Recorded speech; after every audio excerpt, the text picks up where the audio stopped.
안녕하세요. 맘 편한 세상에서 제시한 사용자 후기에 대한 상세 감성 분석 및 감성 정량화 과제를 수행하게 된 에자일소다입니다. 에자일소다의 미션은 AI as your other brain으로 OCR이나 NLP, 강화학습과 같은 AI 코어 기술을 활용하여 데이터를 보고, 읽고, 판단하는 과정을 빠르고 정확하게 처리합니다. 최근에는 아시아 및 한국 최초로 가트너 AI 코어 테크놀로지 부문 쿨벤더에 선정되어 그 기술력을 인정받았습니다. 단순히 긍부정을 판단하는 리뷰 분석으로는 자식을 생각하는 부모의 마음과 좋은 일자리를 찾는 시터의 고민을 모두 담아낼 수 없습니다. 이에 에자일소다는 준지도 학습 방법을 통해 감성 요소를 정량화하고 리뷰에 대한 다면적 분석을 위해 속성 기반 감성 분석을 활용하였습니다. 부모와 시터의 모든 만족을 위하여 에자일소다가 함께하겠습니다. 에자일소다 화이팅! 자, 그럼 저희는 이어서 화이팅과 함께 발표 듣도록 하겠습니다. 제한 시간은 8분입니다. 네, 안녕하십니까. 에자일소다 대표 최대우입니다.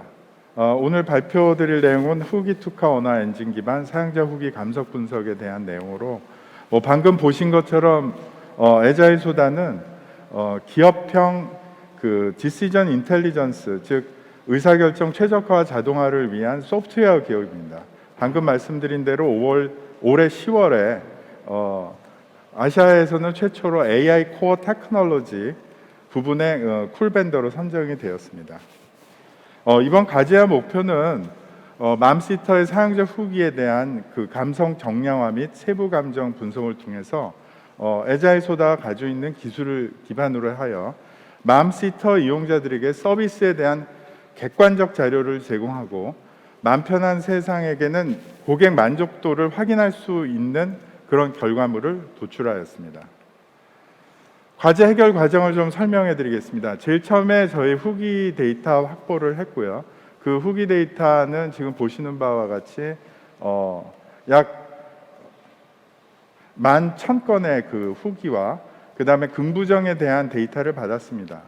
그래서 도메인 스페시픽한, 즉 이 과제에 맞는 어떤 특화된 모델을 만들기 위해서 첫 번째 데이터 클린징을 했고요. 클린징의 목표는 가능하면 텍스트에 대한 그 변별력을 주는 그런 방향으로서 저희가 인베딩 기술을 적용해서 전처리를 진행했고, 두 번째는 익스터널 데이터셋을 사용했습니다. 지금 이 과정은 저희가 받은 그 맘 편한 세상에서 제공한 그 데이터 이외에 후기 데이터들을 활용해서 저희의 그 언어 엔진을 개발하는 데 활용을 했고요.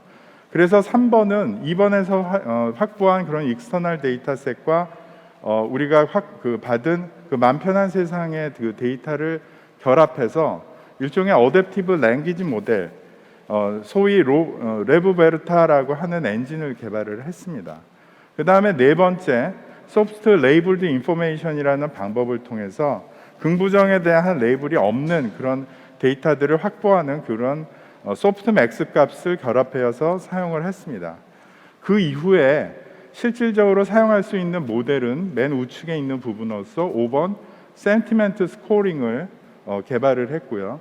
이때 후반에 자세히 설명을 해드리겠지만 긍부정 사전에 대한 스코링 및 어텐션 값을 사용을 해서 우리가 최종적인 어떤 그 감성 분석에 대한 스코링을 도출해냈습니다.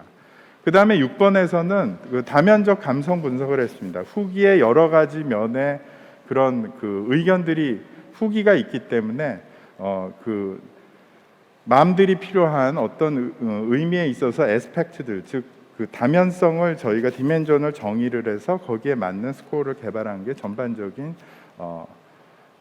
과정이라고 보시면 될 것 같습니다. 지금 본 슬라이드는 지금 앞에서 말씀드린 그 과정을 좀 하나의 그 그림으로 도식화했는데요.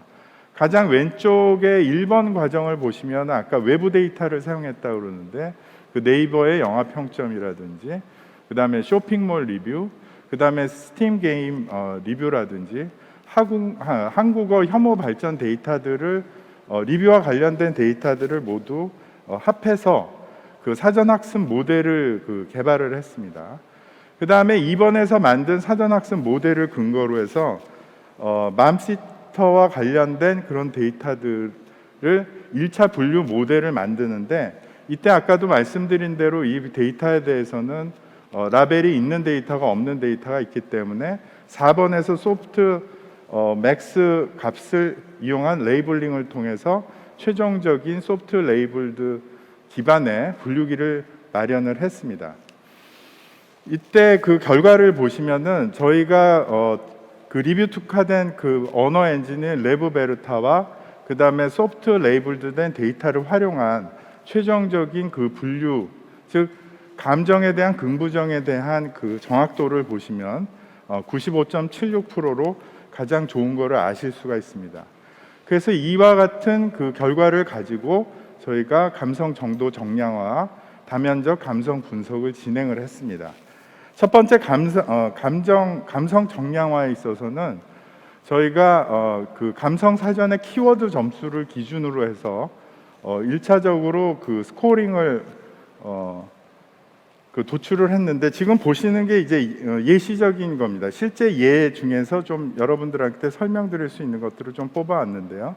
특히 두 번째, 세 번째를 보시면은 약간 저 순서가 맞는지, 스코어의 값과 긍부정에 대한 그 분류가 맞는지 애매모호한 점이 있습니다. 특히 세 번째 거 보시면은 좋은 얘기가 있다가 안타깝네요, 이런 얘기 때문에 좀 부정으로 쏠리는 현상이 있어 보이고요. 두 번째 같은 경우는 밝은 모습은 좋았어요 라면서 그냥 앞에 부정에 대한 것들이 긍정으로 묻혀지는 그런 현상이 있었는데, 저희가 분류 모형의 어텐션 값을 결합해서 새로운 스코어링 그 메커니즘을 통해서 지금 최종적인 이런 결과를 봤고요. 그래서 그 순위가 스코어 기반으로 순위가 바꾸진 것을 보시면은 지금 저희의 그 감성 정량화에 대한 스코어링 메커니즘이 나쁘지 않다라는 것을 보실 수가 있습니다.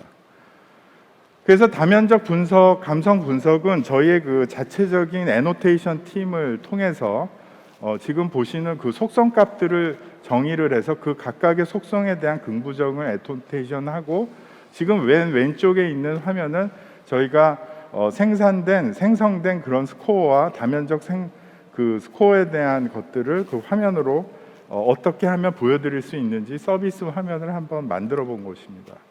저희가 이런 과정을 통해서 느낀 것들은 아까도 말씀드린 대로 리뷰 전용 어떤 엔진을 만드는 그 가능성과 그 퍼포먼스를 볼 수 있었고요. 두 번째는 감성 정량화를 통한 객관적 지표 산출이라는 것들이 아까 보신 것처럼 두 스코어에 대한 메커니즘을 잘 결합하면 훌륭한 형태로 만들 수 있다는 것을 느꼈고요. 세 번째는 다면적 감성 정보 제공이라는 게 리뷰 시장에서는 필요하다라는 걸 느꼈습니다. 그러면서 실제로 이거를 서비스화하기 위해서는 사람에 대한 평가에 대해서는 굉장히 신중해야 된다는 면을 저희가 느끼게 됐고요. 그 다음에 새로운 시터나 후기가 없는 경우는 어떤 식으로 우리가 보완을 해야 될지 그런 부분도 생각하는 계기가 됐습니다. 그 다음에 시터들이 그 스킬이 늘어감에 따라서 점점 능력이 좋아지면서 후기가 좋아지는 경우 최근에 어떤 후기들을 어떻게 반영하는가, 이런 문제도 우리가 적극적으로 생각해야 되는 것을 확인을 했습니다. 저희가 이를 통해서 리뷰 사업 정량화 비즈니스에 대해서 생각을 하게 됐는데, 모든 분들이 이해하시겠지만 SNS 상의 리뷰는 엄청난 시장과 파괴력을 가지고 있고요. 그만큼 중요한 거는 정확하고 공정하면서 투명한 온라인 후기 서비스가 중요하다는 것을 저희가 이번에 느끼게 됐습니다. 그래서 해외에서 컨슈머즈 리포트처럼 공정하면서 파괴력을 가지면서도 공정하면서 투명한 그런 후기 시장이라는 거에 대해서 저희가 큰 관심을 갖게 됐고요. 저희의 목표는 페이즈 1부터 3까지 이런 서비스를 생각을 하고 있는데, 지금 첫 번째에 해당되는 소비자 상품 및 컨텐츠 감성 리뷰 서비스 개발은 현재 모 화장품 회사와 그 다음에 식품에 대한 생산 및 유통을 하면 그 대기업과 일부 진행 중에 있습니다. 이를 진행하는 데 있어서 아까도 말씀드린 대로 중요한 것은 투명성과 공정성, 그 다음에 사회적 규범을 지키는 리스폰서블 AI 기반으로 이런 서비스들이 만들어져야 된다고 저희는 생각을 하고 있고요. 관련해서 저희가 연관된 사업을 하나 더 말씀드리면은 지금 이런 리뷰나 VOC에 대한 분석을 통해서 초개인화와 관련된 사업들을 진행 중인데, 사례로는 시중은행의 그 상품 추천, 그 다음에 마이데이터 사업을 가지고 있는 지방은행과 지금 초개인화 사업을 지금 진행 중에 있습니다. 제 발표는 여기서 마치겠습니다. 감사합니다. 네, 고맙습니다. 자, 이제 대표님 가운데로 모시겠습니다. 저희는 질의응답 시간 진행하도록 하죠. 정민성 캡틴과 함께하도록 하겠습니다. 발표에는 최대호 대표님께서 수고해 주셨습니다. 자, 이제 위원님들 질문 부탁드립니다. 네, 발표 너무 잘 들었습니다. 특히 리뷰 사업 정량화 비즈니스화하고 온라인 플랫폼화해서 사업 모델을 구축해 보겠다는 이 의지도 좀 비추셨는데요. 구체적으로 어떤 사업 모델을 구축하면 이 리뷰 사업을 정량화해서 수익 모델을 창출하실 수 있겠는지 좀 더 구체적인 의견을 좀 들려주시기 바랍니다. 초반에는 저희가 무슨 클라우드상의 API 형태의 서비스는 아니고요. 왜냐하면 좀 더 이 시장에 대한 이해를 하기 위해서 저희는 에자일소다는 좀 온프라미스 형태의 고객 지향적인 그런 사업을 하고 있는데, 궁극적으로는 어떤 범용적 서비스 형태로 가야 된다고 생각을 하는데, 이제 첫 번째는 시장 조사나 리포팅 서비스도 하나의 시작이라고 생각을 하고요. 그 다음에 하나는 객관적인 어떤 그 B2C 형태의 어떤 그 리뷰를 통해서 뭐 거기서 광고를 그 수익을 창출한다거나 그런 방안을 생각을 하고 있습니다. 네, 감사합니다. 네. 예, 질문 드리겠습니다. 궁금한 게 몇 가지가 있는데요. 우선 에자일 소다에서 갖고 계시는 감성 모델이 기본적으로 뭐 에크만 감성 모델도 있고 여러 가지가 있는데, 긍부정으로만 한정돼 있는 건지 아니면 공고문에서 있듯이 뭐 이제 세부 감성으로 호감이나 기쁨 뭐 이런 것들로 더 세분화될 수 있는지가 하나 궁금하고요. 그리고 또 하나는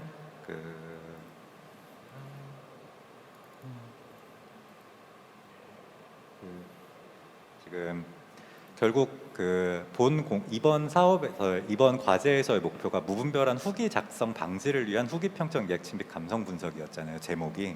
그러면 이제 현재 만들어진 시스템을 가지고 무분별한 후기 작성 방지를 어떻게 할 수 있을지에 대한 아이디어가 있으시면 좀 공유 부탁드리겠습니다. 네, 일단 첫 번째 질문부터 답변을 드리면, 저희가 크게 진행을 했던 건 두 가지인데요. 우선 감성 정량화 같은 경우에는 리뷰에 대한 전반적인 감성 정도를 수치값으로 정량화하는 과제였고요. 그리고 질문 주신 부분은 저희가 뒤에 있는 다면적 감성 분석을 속성 기반 감성 분석을 통해서 연락, 책임감, 직무 태도 등 5가지 속성에 대해서 긍정, 부정, 충돌, 중립, 없음, 이 5가지 폴라리티 값으로 모델링을 수행을 했습니다. 그래서 실제 저희가 데이터를 구축해서 모델링까지 진행을 했고요. 그리고 두 번째 질문 주신 이제 페이크 리뷰라던가 아니면 좀 뭐 욕설이 섞여 있는 그런 리뷰 같은 경우에는 앞에서 대표님이 말씀해 주셨지만 저희가 실제로 지금 다른 리뷰 분석 과제를 수행하면서도 겪고 있는 부분인데요. 그래서 보통 그 부분을 1차적으로는 앞단에서 알고리즘으로 처리를 해주고요. 그리고 실제로 그 긍부정 결과값을 활용을 해서 부정으로 나오는 부분에 대해서 추가 처리를 해주게 됩니다. 그리고 추가로 질문인데, 리뷰 내용이 있고 리뷰 등급이 있잖아요. 네. 그 리뷰 등급은 이제 학습에 사용은 안 하신 건가요, 이번에?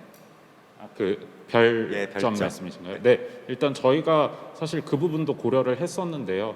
그 초기에 저희가 맨 처음에 데이터를 받고 제일 먼저 확인을 했던 부분이 그 부분인데, 그 과제를 내주셨던 분이 말씀을 하신 것처럼 이게 워낙 정량적이지가 않고 개인차가 워낙 심하다 보니까 모델링 인풋으로 활용하기에는 조금 어려움이 있어서 저희가 직접 그 감성 사정과 어텐션 스코어를 통해서 정량화하는 방식을 채택했습니다.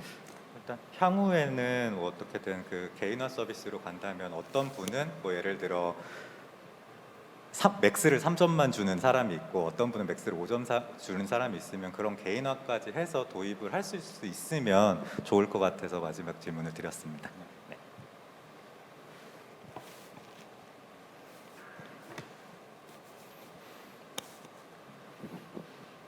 네, 추가 질문 드리겠습니다. 정량화 시키는 어떤 부분은 굉장히 의미가 있고 이제 또 활용 관점에서 나중에 이제 확장성도 있고 이제 이렇게 될 것 같아요. 이제 여기에서 이제 키워드만으로 아까 나눈 5가지의 소위 말해서 감성을 구분을 하는 건지 아니면 키워드 외에 다른 어떤 부분들이 더 추가돼서 감성을 좀 보는 건지 궁금합니다. 네, 일단 감성 정량화에 대해서는 저희가 이번에 되게 중점 두고 그 R&D성으로도 많이 연구를 했던 부분인데요. 가장 초기에는 단순히 감성 키워드로만 수행을 했었습니다. 근데 그렇게 했을 때는 당연히 이제 전통적인 방식에서 드러나는 문제점들이 발생을 했고요. 그래서 뭐 분류 모델 결과값과 이제 앙상블을 한다던가 그런 것들을 시도를 해보다가 결국엔 저희가 채택한 방식은 그 키워드의 스코어 값과 거기에 분류 모델의 어텐션 값을 가중치로 줘서 그 노멀라이징을 했을 때 결과값이 제일 잘 나왔었습니다.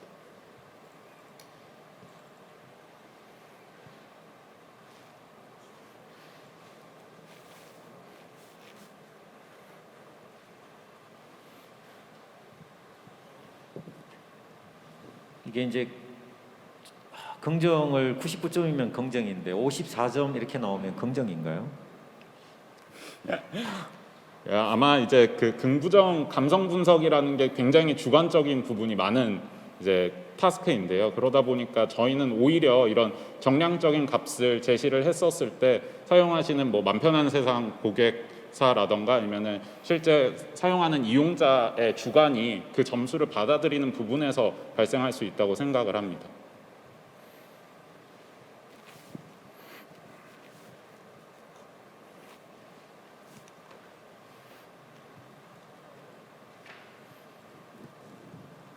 자, 혹시 추가 질문이 있으실까요?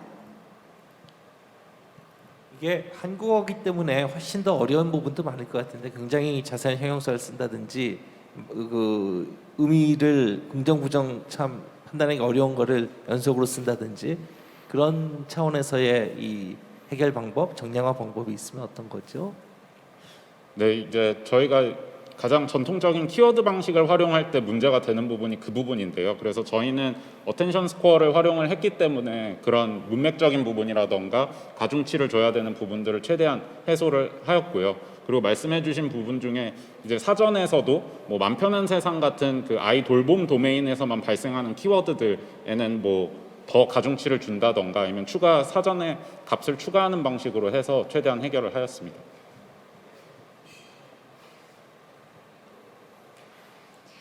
자, 저희가 주어진 시간이 모두 된 것 같습니다. 이렇게 발표와 질의응답 마무리하도록 하겠습니다. 주식회사 에자일소다에서 발표 수고해 주셨습니다. 두 분께 감사드립니다.